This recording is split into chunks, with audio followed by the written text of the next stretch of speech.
മഹാനായ അയ്യങ്കാളിയുടെ 62ാമത് ജയന്തിയാണ് നമ്മളിന്ന് അനുസ്മരിക്കപ്പെടുന്നത്. ഈ അവസരത്തിൽ അടിസ്ഥാന വർഗത്തിൻ്റെ പുരോഗതിക്ക് വേണ്ടി,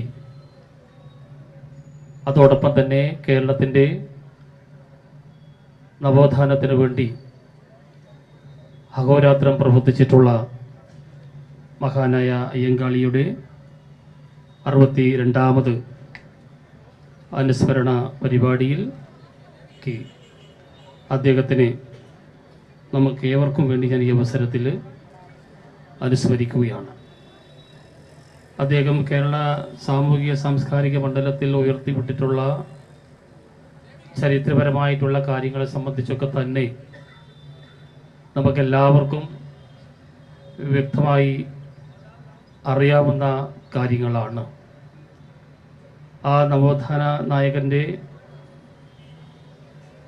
കാഴ്ചപ്പാടുകളും ദർശനങ്ങളും ഒക്കെ ഉയർത്തിപ്പിടിച്ചുകൊണ്ട് തന്നെയാണ് കേരളത്തിലെ ഗവൺമെൻറ് നമ്മുടെ സംസ്ഥാനത്തെ പട്ടികജാതി പട്ടികവർഗ വിഭാഗത്തിൻ്റെ സമൂലമായിട്ടുള്ള പുരോഗതിക്കും മാറ്റത്തിനും വേണ്ടിയിട്ട് കഴിഞ്ഞ 9 വർഷക്കാലമായിട്ട് ശ്രമം നടത്തിക്കൊണ്ടിരിക്കുന്നത്.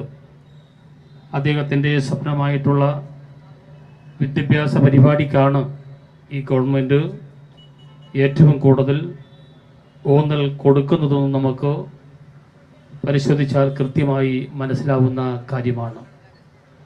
നമ്മുടെ സംസ്ഥാനത്തെ 1000-ലധികം വരുന്ന വിദ്യാർത്ഥികളെയാണ് ഏറ്റവും നല്ല വിദ്യാഭ്യാസം ലഭ്യമാക്കുന്നതിന് വേണ്ടി വിദേശ രാജ്യങ്ങളിൽ വിട്ട് ഈ ഗവൺമെൻറ് പഠിപ്പിച്ചുകൊണ്ടിരിക്കുന്നത്. അതേപോലെ തന്നെ കേരളത്തിലെ ഇന്ത്യയിലെ തന്നെ മാതൃകയായിട്ടുള്ള പാലക്കാട് മെഡിക്കൽ കോളേജ് പട്ടികജാതി വിഭാഗത്തിന് വേണ്ടി മാത്രം സംഭരണം ചെയ്തുകൊണ്ട് കഴിഞ്ഞ 6-7 വർഷക്കാലമായി വലിയ പ്രവർത്തനമാണ് നടത്തിക്കൊണ്ടിരിക്കുന്നത്. ഒരു വർഷം 75ഓളം SC വിഭാഗത്തിലെ കുട്ടികൾക്ക് MBBS അഡ്മിഷൻ കൊടുത്തുകൊണ്ട് നിരവധി ഡോക്ടർമാരെ ഈ വിഭാഗത്തിൽ നിന്ന് വാർത്തെടുക്കുന്നതിന് വേണ്ടിയിട്ടാണ് നമ്മുടെ സംസ്ഥാനത്തെ ഗവൺമെൻറ് ശ്രമിച്ചുകൊണ്ടിരിക്കുന്നത്. അതേപോലെ തന്നെ IAS, IPS പോലെയുള്ള ഉന്നത വിദ്യാഭ്യാസത്തിനും ഈ വിഭാഗത്തിലെ കുട്ടികളെ തിരഞ്ഞെടുത്ത് ഈ ഗവൺമെൻറ് പഠിപ്പിച്ചുകൊണ്ടിരിക്കുകയാണ്. ഇതെല്ലാം മഹാനായ അയ്യങ്കാളിയുടെ ആ വലിയ ഒരു കാഴ്ചപ്പാട് തന്നെയാണ് കേരളത്തിലെ ഗവൺമെൻറ് ഇവിടെ നടപ്പാക്കിക്കൊണ്ടിരിക്കുന്ന കാര്യം. ഈ അവസരത്തിൽ സന്ദർഭോചിതമായി ഞാനിവിടെ സൂചിപ്പിക്കാൻ ആഗ്രഹിക്കുകയാണ്. ഞാൻ നീട്ടിക്കൊണ്ടു പോകുന്നില്ല.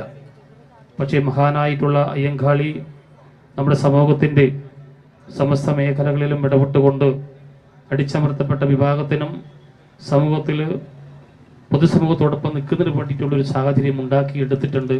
അതാണ് കേരളത്തിൻ്റെ സാംസ്കാരിക മേഖല. എന്നാൽ ഈ വർത്തമാന കാലഘട്ടത്തിൽ വീണ്ടും ഈ പട്ടികജാതി പട്ടികവർഗ വിഭാഗത്തെ അടിച്ചമർത്തുന്നതിനും അതോടൊപ്പം തന്നെ അവരെ പിന്നോട്ട് വലിക്കുന്നതിനും അതിൽ വരമ്പുകളിടുന്നതിനും ഒക്കെ വേണ്ടിയിട്ട് ചെറിയ ശ്രമങ്ങൾ നമ്മുടെ സംസ്ഥാനത്ത് കുറച്ച് നാളുകളായിട്ട് പ്രവർത്തനം ആരംഭിച്ചിരിക്കുന്ന കാര്യം നമുക്കെല്ലാവർക്കും അറിയാം. അത്തരം കാര്യങ്ങൾക്ക് നമുക്ക് നിന്നു കൊടുക്കാതെ സാഹോദര്യത്തിൻ്റെയും ഐക്യത്തിൻ്റെയും മതേതരത്വത്തിൻ്റെയും ഒക്കെ ജനാധിപത്യത്തിൻ്റെയും ഒക്കെ പാത സ്വീകരിച്ചുകൊണ്ട് നമുക്ക് മുന്നോട്ട് നേറാൻ വേണ്ടി സാധിക്കണം.